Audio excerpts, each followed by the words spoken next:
because the power of God is in His gospel. TV Grace International presents The Mind of Christ, the ineffable words of God on the lips of the man Christ Jesus. Abba Father.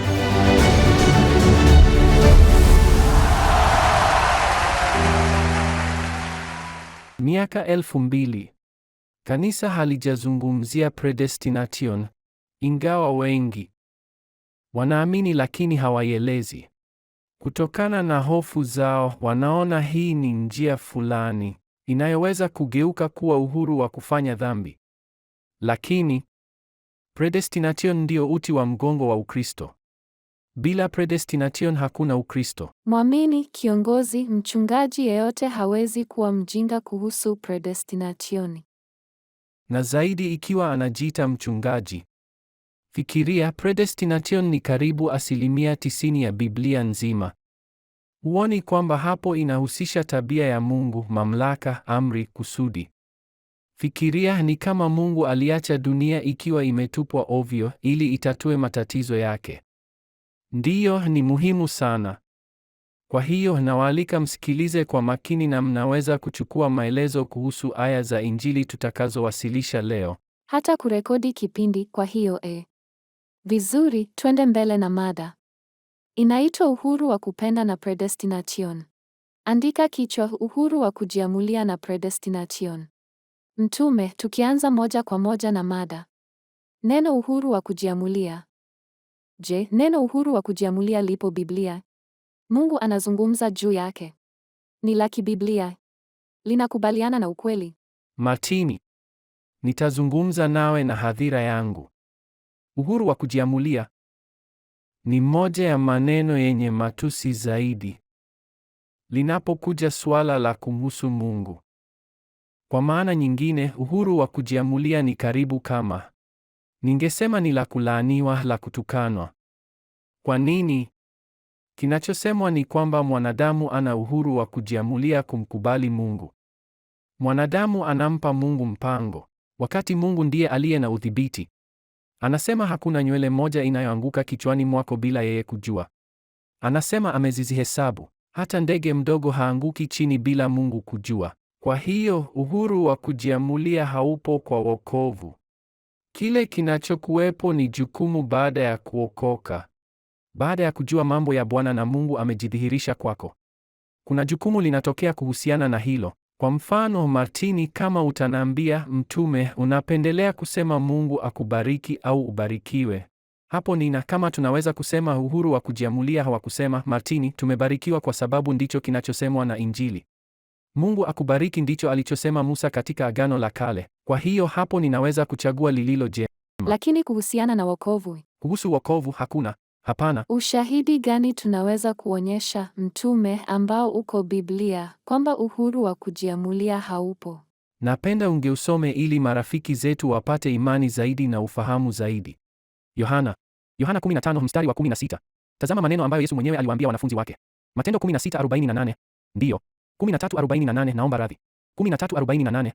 Sawa, Yohana 15:16 inasema, si ninyi mlionichagua mimi, bali mimi niliwachagua ninyi. Fikiria, si ninyi mlionichagua. Hapo tayari inakupa jibu lote. Si ninyi mlionichagua mimi, bali mimi niliwachagua ninyi. Kwa maana nyingine, mtu alinieleza kwa muda mrefu kwamba hii inahusu huduma, sio kuhusu wokovu.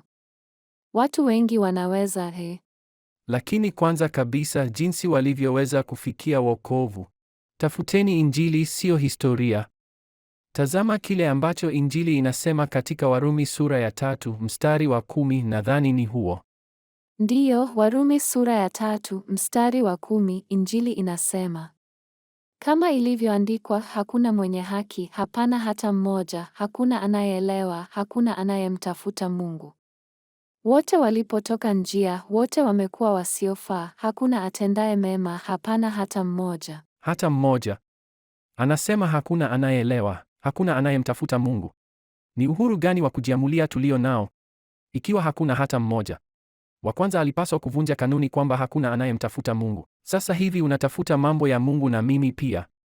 Lakini kama hakukuwa hata mmoja, nani alikuwa wa kwanza? Mungu alichukua hatua ya kwanza ya kuita. Kisha yule ambaye alijidhihirishia, huyo alianza kumtafuta Mungu na akawaambia wengine. Lakini hakuna hata mmoja. Hiyo ndiyo ushahidi wa kibiblia tunachohitaji, sivyo? Yule anaweza kuwa na maoni ya Kiprotestanti, ya Kikatoliki, ya Kipresbiteri, lakini ni maoni ya wanadamu. Injili inasema hakuna hata mmoja. Hiyo ndiyo mamlaka kuu ambapo Mungu anakaa. Hakuna hata mmoja anayemtafuta Mungu. Mungu ilimbidi achukue hatua. Mchungaji alimtafuta kondoo. Sahihi kabisa. Kondoo haimtafuti mchungaji. Ni mchungaji anayepaswa kufanya hivyo. Anasema kama akiwa na 99 atamtafuta mpaka ampate. Si kwa bahati ya kumpata, ni mpaka ampate. Imekuwa ni udanganyifu kufikiria kwamba kondoo ana uwezo wa kumtafuta Bwana. Sahihi kabisa. Hiyo haipo. Na kuna aya zingine zaidi. Kwa mfano, tazama, inasema katika Matendo 16:48, kama ungeweza kusoma.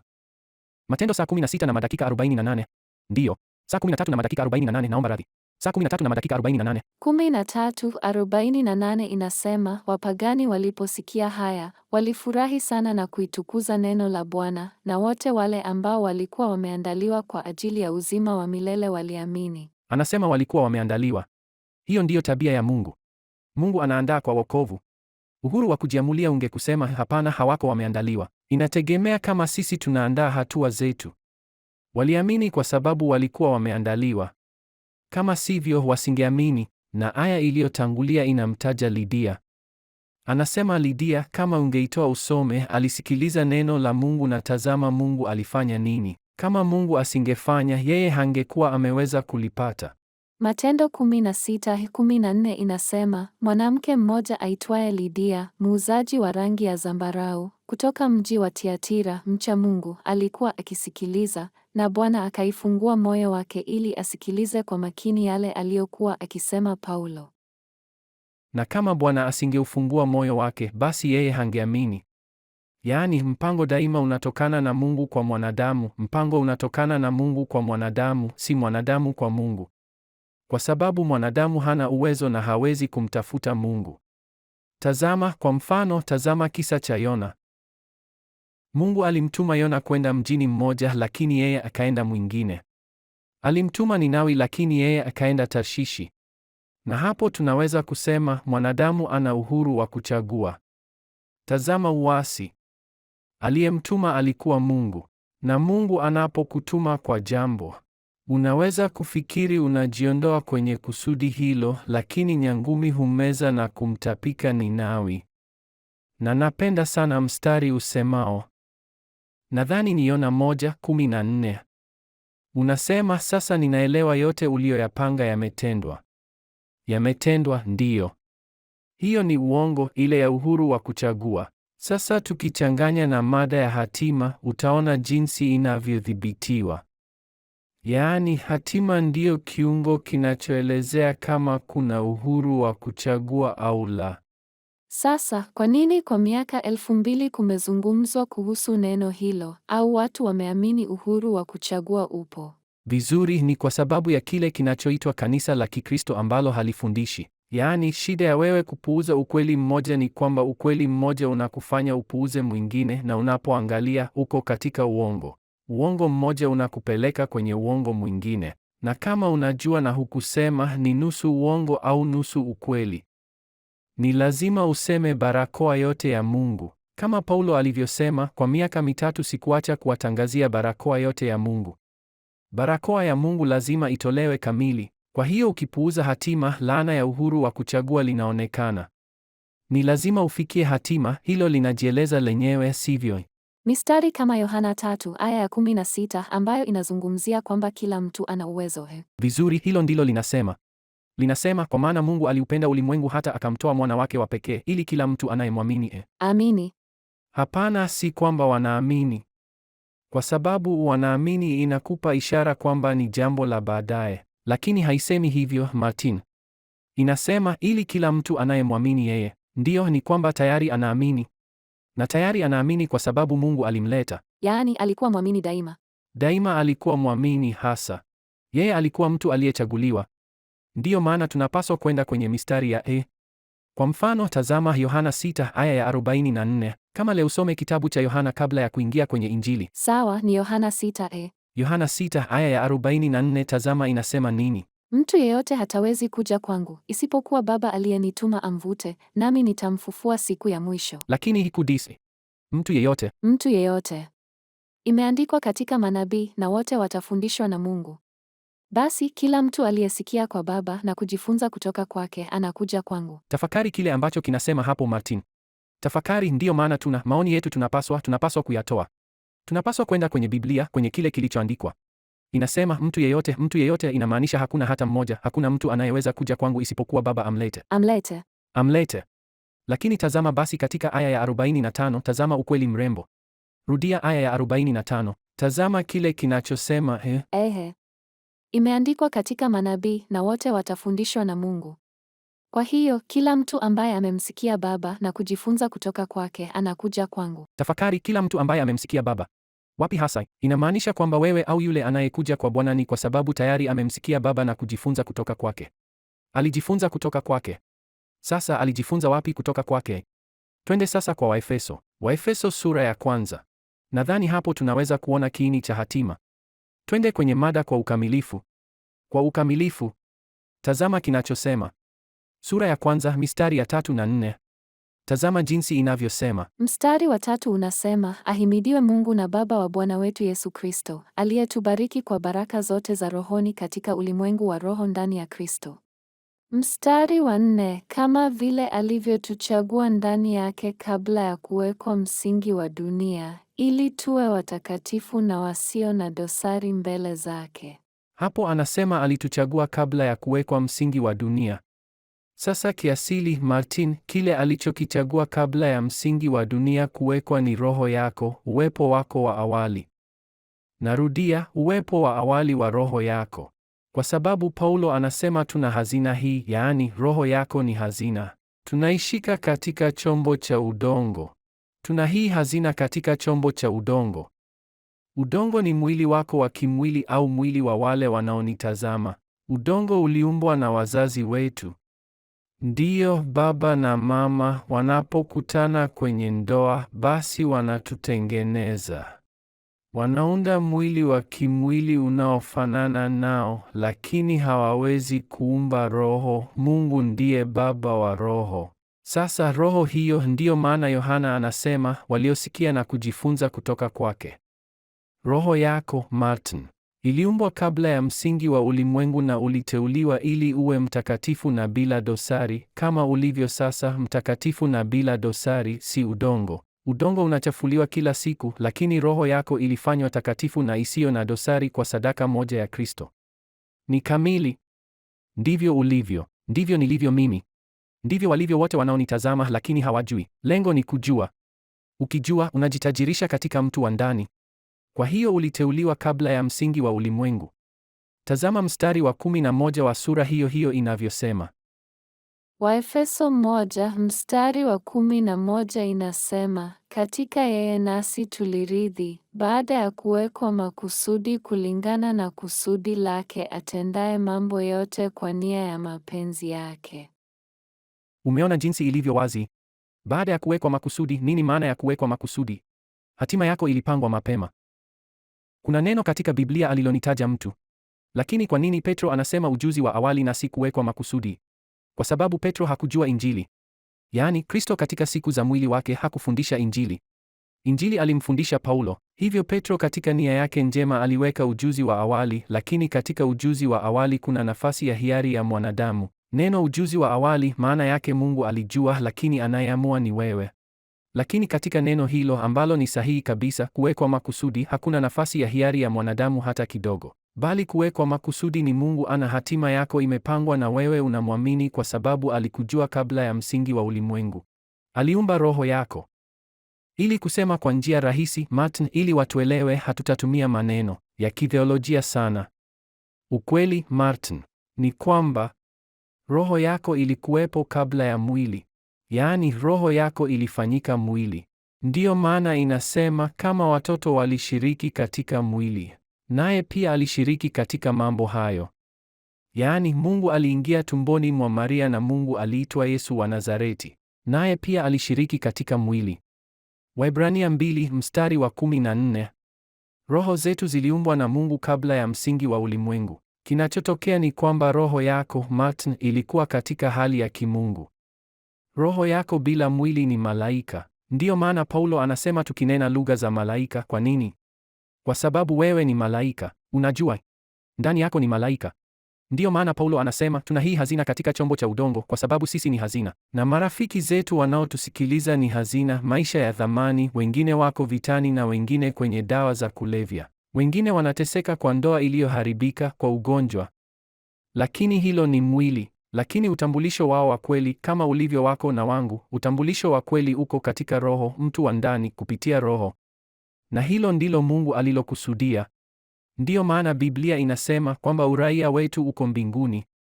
Mbinguni? Ndiyo, lakini uraia wangu ni Marekani, Martin. Kwa sababu mwili wangu, udongo wangu ni raia wa Marekani, lakini roho yangu ni ya mbinguni. Ni jambo zuri sana hilo. Yaani sisi tunatoka mbinguni. Tazama, Mungu amesema kwa njia nyingi. Martin, kwa mfano, ndoto ya Yakobo aliona ngazi malaika wanashuka na kupanda. Je, ndiyo maana mtume, kwa mfano, Mungu alimwambia nabii, kabla hujaujua tumboni mwa mama yako kabisa, mimi nilikujua, nilikutakasa. Na niliwateua wewe kuwa nabii. Niliwateua wewe kuwa nabii. Ndiyo, Yeremia 1 mstari wa 5. Nabii hakuelewa kiasili, lakini alifarijika kwa sababu Yeremia alikuwa akisema nitaongea nini ambacho manabii wengine hawajakisema. Alimwambia Yeremia, tulia.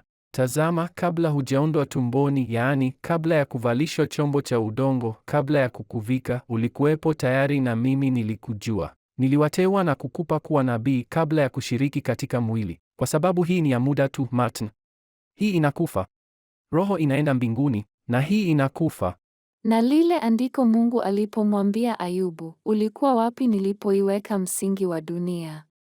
Nijulishe kama una akili. Na kwa mfano, barua ya pili kwa Timotheo 1 mstari wa 9. Sikia hilo. Hilo mtume anazungumza wazi sana. Tusome.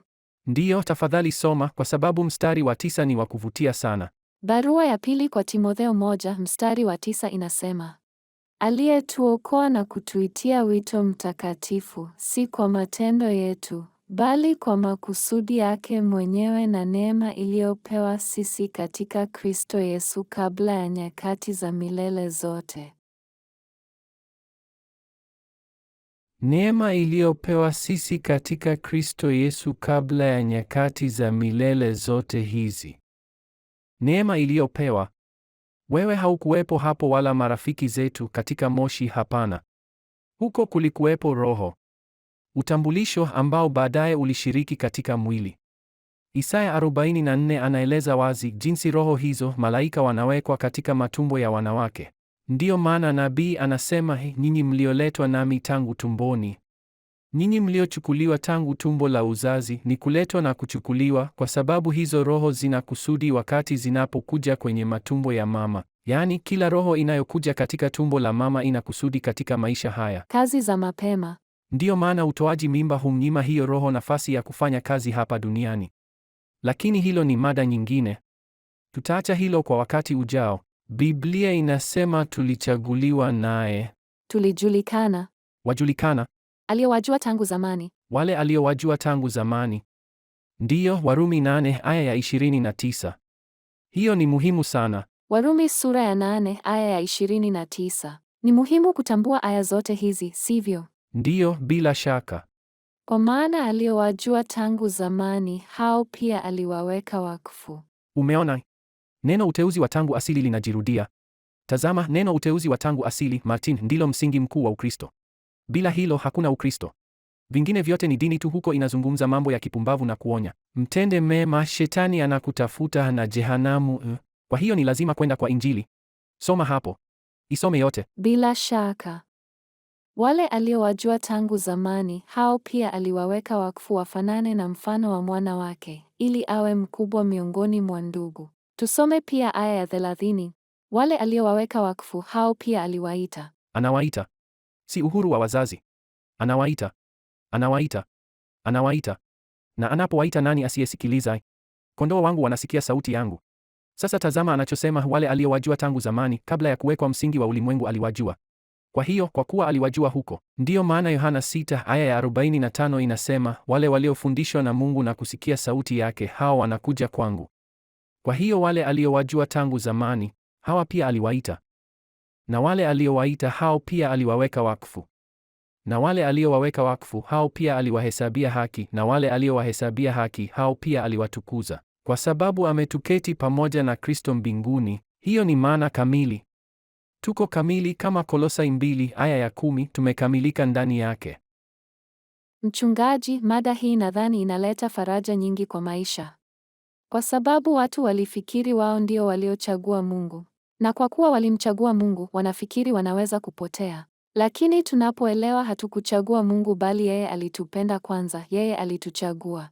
Ndiyo maana Paulo anahitimisha, ikiwa Mungu yuko upande wetu, nani atakuwa dhidi yetu? Hapana. Tatizo ni dini.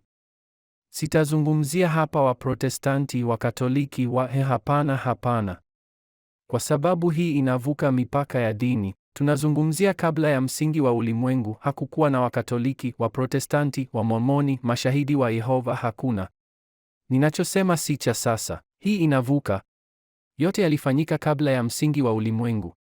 Sasa watu wanaweka lebo kama Kikatoliki, Kiprotestanti na lebo nyingi, lakini wao ndio wana hatia ya hali ilivyo kwa watu, kwa sababu hawawaambii watu ukweli wote kama inavyopaswa kuwa. Kwa mfano, tazama Waibrania sura ya 8 aya ya 11. Anasema mtu asimwambie jirani yake, je, unamjua Bwana? Na huko unasikia watu wakisema, je, unomjua Bwana? Mtume anasema mtu asiseme hivyo. Wote tayari wanajua tangu Kristo alipokufa na kufufuka. Tangu hapo amekusamehe. Tangu hapo amekupa imani. Tangu hapo amekuokoa. Ulizaliwa ukiwa Mwokozi, Martin. Umezaliwa gizani na kwa muda hukujua hili. Na wapenzi wetu wanaotusikiliza sasa, ni Mungu tu anayejua ni watu wangapi wanajiuliza, lakini mwanangu alikufa ajali na hakupata muda wa kwenda kanisani. Martin, nisomee aya ya kibiblia kuhitimisha. Warumi 9 aya ya 11. Warumi 9 aya ya 11, uone kinachosema. Warumi 9 aya ya 11. Anasema, kwa maana hawakuzaliwa bado, wala hawakuwa wamefanya mema wala mabaya, ili kusudi la Mungu la kuchagua libaki, si kwa matendo bali kwa yeye anayeita. Ili kusudi lisikue kulingana na uhuru wa wazazi, bali kulingana na uteuzi. Mungu ndiye anayechagua. Na nilitaka kuwakaribisha maelfu kati yenu kujipatanisha na Bwana, kwa sababu nyinyi tayari mnajua Bwana tangu utotoni. Wewe ni mwamini. Unachopaswa kufanya ni kukubali upatanisho. Mungu tayari ameshalipa bei ili uingie kwenye meza na kukaribishwa chakulani naye. Tayari umesamehewa. Tayari wewe una imani ya kuamini. Wewe ni uliyeteuliwa, uliyemchagua. Tangu kabla ya msingi wa ulimwengu alikuchagua. Acha kuteseka. Usiteseke tena. Kukubali ukweli wa Injili na utaweza kujiona kama uliyeteuliwa, aliyechaguliwa na Mungu katika maisha yako. Na kuaga sasa nikikutangazia baraka. Ninakupa wewe mengine. Asante mchungaji. Leo tunatangaza kwamba macho ya ufahamu wako yameangaziwa. Unaweza kupiga simu na kuomba nyenzo bure katika sehemu yoyote ya dunia uliopo. Kwa hiyo mchungaji, imekuwa heshima kukukaribisha tena, nasi tunatangaza kwa hadhira hii. Mmebarikiwa na kila baraka. Hadi wakati mwingine, mbarikiweni.